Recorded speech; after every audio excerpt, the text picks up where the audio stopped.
ভাৰতত আইন সৰ্বোচ্চ, আটাইতকৈ শক্তিশালী।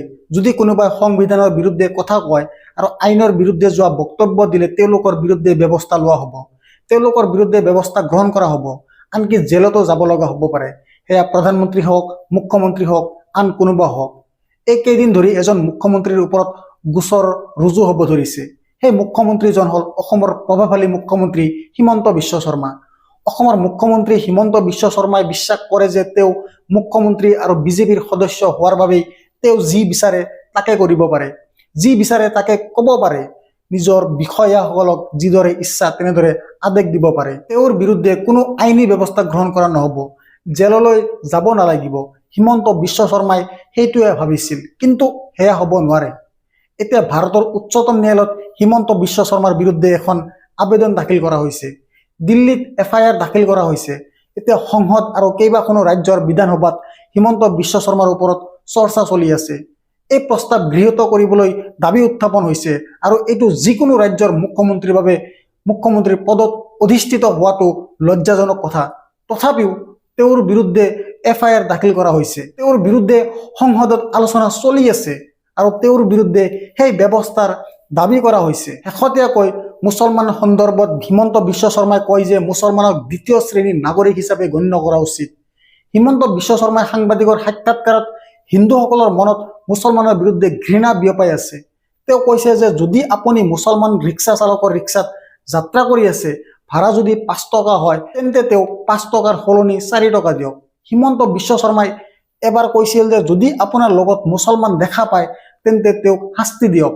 হিমন্ত বিশ্ব শৰ্মাই অসমীয়া মুছলমানক লৈ কয় যে তেওঁলোক বঙালী মুছলমান, বাংলাদেশী আৰু বাংলাদেশৰ সীমান্তৰ ভিতৰলৈ উলিয়াই দিয়ক। শেহতীয়াকৈ হিমন্ত বিশ্ব শৰ্মাই অসমত চলি থকা SIR-এ 4 লাখ মুছলমানৰ নাম আঁতৰাই পেলাব বুলি উল্লেখ কৰিছে।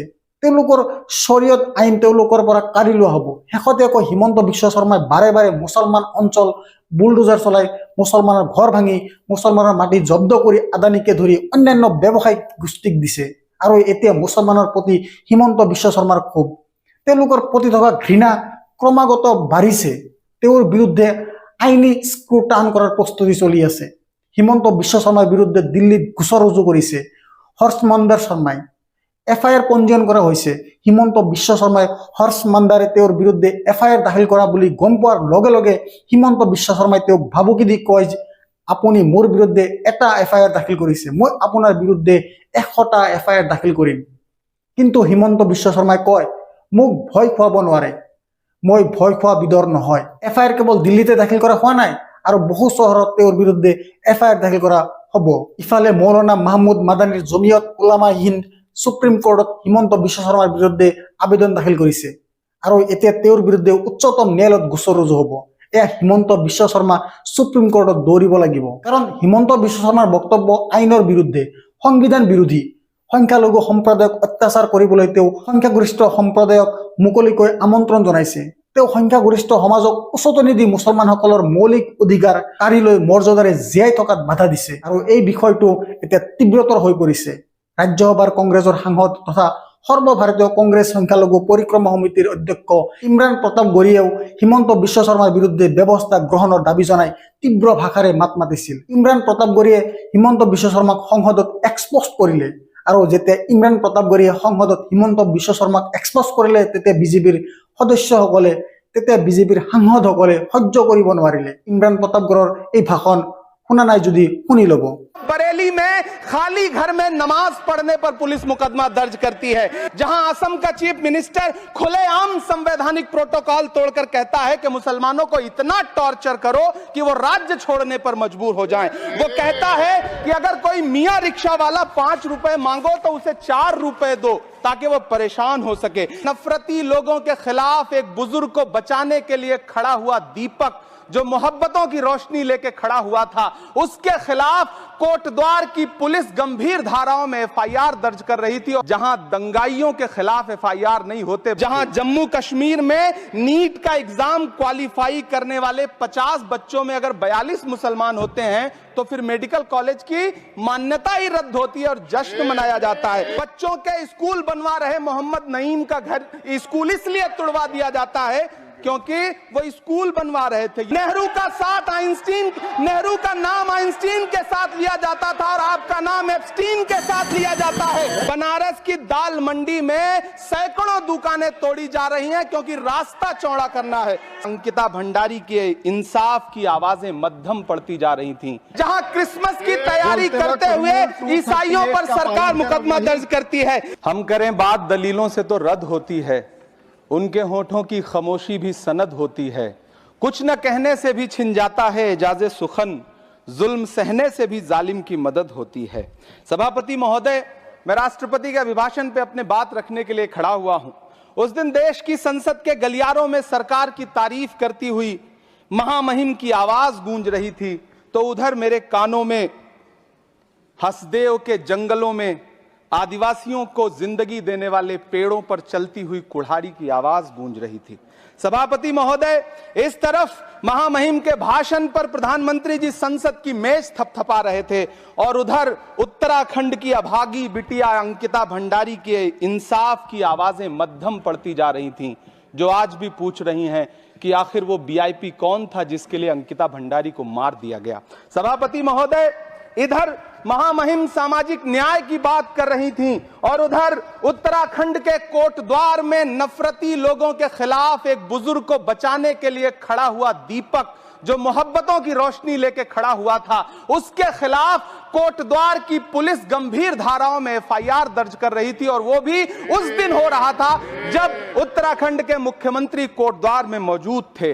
ये नया भारत है जहां दंगाइयों के खिलाफ एफआईआर नहीं होते बल्कि अमन और मोहब्बत की बात करने वालों के खिलाफ एफआईआर दर्ज होता है। यह नया भारत है जहां असम का चीफ मिनिस्टर खुलेआम संवैधानिक प्रोटोकॉल तोड़कर कहता है कि मुसलमानों को इतना टॉर्चर करो कि वो राज्य छोड़ने पर मजबूर हो जाएं। वो कहता है कि अगर कोई मियां रिक्शा वाला 5 रुपए मांगो तो उसे 4 रुपए दो ताकि वो परेशान हो सके। यह नया भारत है जहां बरेली में खाली घर में नमाज पढ़ने पर पुलिस मुकदमा दर्ज करती है। यह नया भारत है जहां क्रिसमस की तैयारी करते हुए ईसाइयों पर सरकार मुकदमा दर्ज करती है। यह नया भारत है जहां जम्मू कश्मीर में नीट का एग्जाम क्वालिफाई करने वाले 50 बच्चों में अगर 42 मुसलमान होते हैं तो फिर मेडिकल कॉलेज की मान्यता ही रद्द होती है और जश्न मनाया जाता है। महामहिम राष्ट्रपति का भाषण में सुन रहा था। सर, यह नया भारत है जहां मध्य प्रदेश के बैतूल में बच्चों के स्कूल बनवा रहे मोहम्मद नईम का घर स्कूल इसलिए तुड़वा दिया जाता है क्योंकि वो स्कूल बनवा रहे थे। ये नया भारत है जहां कोर्ट का स्टे होने के बावजूद बनारस की दाल मंडी में सैकड़ों दुकानें तोड़ी जा रही हैं क्योंकि रास्ता चौड़ा करना है। सभापति महोदय, मैं आपसे कहना चाहता हूं कि जो पीढ़ी अपने बुजुर्गों को गाली देती है उसके साथ प्रकृति इंसाफ करती है। आप इंदिरा जी और नेहरू को गाली देते हैं, नेहरू को छोटा नहीं कर पाएंगे। नेहरू का साथ आइंस्टीन, नेहरू का नाम आइंस्टीन के साथ लिया जाता था और आपका नाम एप्स्टीन के साथ लिया जाता है। आपको ये बात समझनी पड़ेगी। सभापति महोदय, मुझे ইমৰান প্ৰতাপগড়িয়ে মাৰ্জিত আৰু ভদ্ৰভাৱে এক্সপ'জ কৰিছিল হিমন্ত বিশ্ব শৰ্মাক। সংসদত তেওঁ মাতিছিল, সংসদত তেওঁ মাত মাতিছিল আৰু তেওঁৰ শৈলী সকলোৱে ভাল পাইছিল। ইমৰান প্ৰতাপগড়িৰ এই ভাষণ কালিৰে পৰা টুইটাৰ আৰু ছ'চিয়েল মিডিয়াত ভাইৰেল হৈ পৰিছে। মানুহে লিখিছে যে ইমৰান প্ৰতাপগড়িয়ে নিজৰ মতামত মাৰ্জিত আৰু সুন্দৰকৈ প্ৰকাশ কৰি হিমন্ত বিশ্ব শৰ্মাক উদঙাই দিছে। নেহা সিং ৰাথোৰে ইমৰান প্ৰতাপগড়িৰ ভিডিঅ' ক্লিপটো শ্বেয়াৰ কৰিছে। আন বহুতে ইমৰান প্ৰতাপগড়িৰ সমৰ্থনত এই ক্লিপটো শ্বেয়াৰ কৰিছে। ইফালে বিহাৰৰ পৰা এটা ভিডিঅ' পোহৰলৈ আহিছে। বিহাৰ বিধানসভাৰ অধিৱেশন। বিহাৰ বিধান পৰিষদৰ আৰজেডি নেতা কাৰি চাহাবেও হিমন্ত বিশ্ব শৰ্মা এটা নিৰ্দিষ্ট সম্প্ৰদায়ক লক্ষ্য কৰি তেওঁলোকৰ বিৰুদ্ধে বক্তব্য প্ৰদান কৰিবলৈ দাবী জনায়। গতিকে তেওঁৰ বিৰুদ্ধে এটা প্ৰস্তাৱ গৃহীত কৰিব লাগে। কাৰি চাহাবে ধাৰাবাহিকভাৱে মুছলমান বিষয় উত্থাপন কৰে।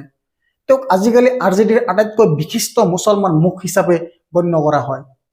বিহাৰৰ বিধান পৰিষদত বিতৰ্ক চলি আছিল আৰু আৰজেডি এমকে নেতাই উত্তৰ ভাৰতীয় বিৰুদ্ধে গালি গালাজ ভাষা ব্যৱহাৰ কৰা বুলি ডিএমকে নেতাই দিয়া বক্তব্যক লৈ একাংশ লোকে হুলস্থুলৰ সৃষ্টি কৰিছিল। এই বিষয়টো সন্দৰ্ভত এটা প্ৰস্তাৱ কৰা হৈছিল। কাৰি চাহাবে থিয় হৈ ক'লে যে উত্তৰ ভাৰতক যদি বদনাম কৰা হৈছে তেন্তে তেওঁলোকৰ বিৰুদ্ধে এটা প্ৰস্তাৱ গৃহীত কৰিব লাগে। কিন্তু অসমৰ মুখ্যমন্ত্ৰী হিমন্ত বিশ্ব শৰ্মা এটা নিৰ্দিষ্ট সম্প্ৰদায়ৰ বিৰুদ্ধে গালি গালাজ ভাষা ব্যৱহাৰ কৰিছে। তেওঁ গালি গালাজ কৰা ভাষা ব্যৱহাৰ কৰিছে তেওঁৰ বিৰুদ্ধেও এটা প্ৰস্তাৱ গৃহীত হ'ব লাগে। বিহাৰ বিধান পৰিষদে তেওঁৰ বিৰুদ্ধে সৰ্বসন্মতিক্ৰমে প্ৰস্তাৱ গৃহীত কৰিব লাগে। কাৰি চাহাবৰ এই মাত উঠাৰ লগে লগে বিহাৰ বিধানসভাৰ অধ্যক্ষই কোনো সঁহাৰি নিদিয়া হৈ পৰিল। স্থানীয় নেতাসকলে সহ্য কৰিব নোৱাৰি কাৰি চাহাবক বহিবলৈ চেষ্টা কৰালে। কাৰি চাহাবৰ বিষয়ে কোৱা হৈছিল, বিহাৰত আন এখন ৰাজ্যৰ বিষয় কিয় উত্থাপন কৰিছে? বিহাৰত আন এখন ৰাজ্যৰ বিষয় কিয় উত্থাপন কৰা হৈছে? বিহাৰ বিধান পৰিষদত কেৱল বিহাৰৰ সমস্যাহে উত্থাপন কৰিব পাৰিব। কিন্তু কাৰি চাহাবে ৰৈ নাথাকিল,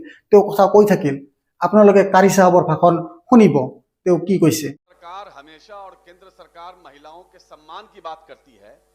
बिहार की बेटियों का जो अपमान किया गया है उस पर चर्चा होनी चाहिए। और विशेष तौर पर असम के मुख्यमंत्री ने जिस तरह से एक समुदाय विशेष को गाली देने की बात की है और समुदाय विशेष को जिस तरह से ललकारा है चीज को डाइवर्ट और कर जिस देते तरह से ये आसाम आज के की बात मुख्यमंत्री है, ने आज एक की बात समुदाय है। को अपमानित करने का काम किया, हम लिख दे संविधान कि- से अलग हट हम लिख करके दे कि उस पर भी बात होनी हम चाहिए। ऐसी में लिख दे कि विपक्ष इसकी भर्ती नहीं करना चाहता है। नहीं आज मैं जो तो प्रश्न उठाए मैं तो कह रहा हूं, ये हम कर मैं देते कह रहा हूं, हैं, बिल्कुल करना चाहता हूं। यही नियमन देते नहीं, हैं मैं कि बिल्कुल- विपक्ष भर्ती मैं कह रहा हूं, नहीं, इन बाकी बातों सब के साथ सदन सभी भर्ती बातों का किया, होना चाहिए। बाकी आसाम सब के मुख्यमंत्री सदन ने इसकी क्या भर्ती किया, प्रधानमंत्री और लेकिन गृहमंत्री विपक्ष के एक लोगों बार ने भी इस भर्ती बात को नहीं नहीं किया। रखा। ठीक है, महोदय, ये बहुत ठीक है, हो गंभीर गया, विषय हो है गया, हो गया। कि एक प्रदेश का आपके लिए सब गंभीर विषय है, सब पर खड़े हो जाते हैं। सर नहीं, आप बैठिए, हम तो आप बैठिए, आपके आदेश आप बैठिए, हम आदेश नहीं दिए हैं।